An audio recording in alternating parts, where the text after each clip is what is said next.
सगळे कार्यक्रम झाले ते सगळे कार्यक्रम पारायणाला जे वाचक बसतात त्या वाचकांना आम्ही पहिल्या दिवसापासून किंवा जशी पारायणं चालू झाली तसं दत्तस्वरूप वाचक म्हणून हे कार्य करतो. तर त्या अनुषंगाने यावेळेला स्वामी महाराज आणि अंबाबाईची आज्ञा विशेष आज्ञा असते किंवा तुम्ही किमान काही घरी जाऊन तुम्ही काही गावात जाऊन तुम्ही जोगवा मागा, कोरडी परडी घेऊन जा आणि इथं आल्यावर माझ्या महाद्वारी त्याची ओली परडी तुम्ही घाला. त्या अनुषंगाने ही जोगवा यात्रा ऑगस्ट महिन्यामध्ये करायचं नक्की केलं.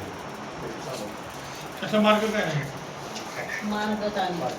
त्याचा मार्ग साधारण ही जोगवा यात्रा जवळपास 1 महिन्याची की ज्याच्यामध्ये ज्या ज्या गावात पारायण झाली त्या त्या गावात जसं इथनं निघाल्यावर आपण लातूरला पहिला मुक्काम करतो.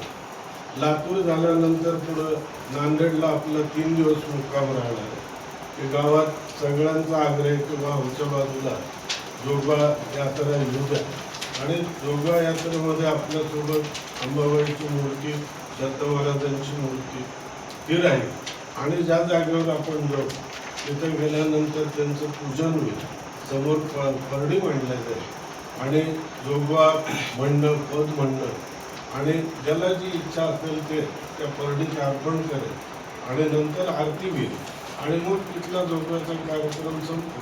पुन्हा गावात त्या दुसरीकडे अजून कुठं ठरलं असेल असं तिथं जाऊन तो जोगवा या पद्धतीने मागितला की ज्याच्यामध्ये आपण नांदेड आहे, हिंगोली आहे, परभणी आहे, आपला मराठवाडा पूर्ण आहे.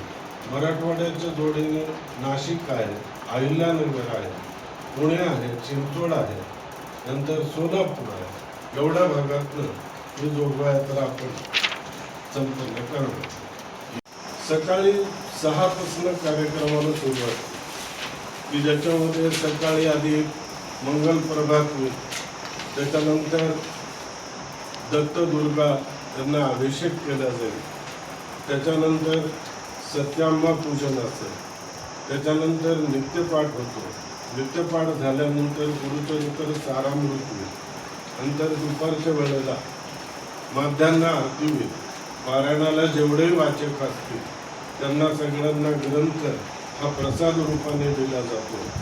7 दिवसानंतर तो ग्रंथ प्रत्येक वाचकाने आपल्या घरी घेऊन जायचा असतो आणि दुपारी भोजन आणि भोजनामध्ये कार्यस्थळी आणि महाद्वारी असं अन्नदान होईल आणि दुपारी 3 वाजता कथामृत होईल. 3 ते 6 कथामृतानंतर या कार्यक्रमात आपण संस्कृती संवर्धनाचे हेतून जो पश्चिम महाराष्ट्र, कोकण या भागामध्ये आश्विन महिन्यामध्ये विशेषतः महिला भोंडला म्हणून जो प्रकार असतो तो करतात, तर तो योगायोगाने आश्विन महिना इथे म्हणून तो उपक्रम होईल. त्याच्यानंतर रात्री जागरण गोंधळ या पद्धतीची रूपरेषा असेल. त्याच्यामध्ये 21 तारखेपासून पंचकुंडात्मक सहस्त्रचंडी यागाला सुरुवात. पण ज्याचे हे कार्यक्रम पुण्यामध्ये झाले आणि या पारायणातनं जे उद्बोधन लोकांना मिळालं त्यातनं आता किमान असं झालंय की रोज घरातल्या सगळ्या देवाची नाही पण जो वार असेल त्या देवाचा किमान त्या देवाची तरी पूजा ही चालू झाली. म्हणजे संस्कार हे लोप पावत नाही आणि संस्कार हे लोप पावू द्यायचे नाही. या वेगळ्या आगळ्या वेगळ्या हेतून हा कार्यक्रम इथं अंबाबाईच्या द्वारे करण्याचं योजलेलं आहे. या प्रयोजनाकरता आज तुम्हाला आग्रहाने बोलवलं. आपल्याला काही विचारायचं असलं विचारू की गुरुकडे बघताना त्याला व्यक्तिरूपात न बघता त्याला तत्वरूपात बघायला पाहिजे. कारण व्यक्ती ही कालखंडाने बदलत राहतील पण तत्व जे असतं, मूळ तत्व हे कायम असतं आणि आपलं जे काही कार्य करते, आपली जी काही समस्या सोडवतो ते हे तत्व सोडवतं, तर ती व्यक्ती सोडत नाही. आणि म्हणून नाव रूप ही जरी भिन्नता असली तरी सगळे गुरु आपल्याकरता तत्वरूपाने समान आहे ही गुरुचरित्रातली मुख्यत्वे शिकवण आपल्याला या मार्गातनं आपण देतो की ज्याच्यामध्ये कथामृताचा भाग असतो. तसंच आताच्या काळामध्ये ज्या वेगवेगळ्या काही अनिष्ट रूढी परंपरा आहेत, नंतर ज्या काही गोष्टी गुरुतत्व प्रदीप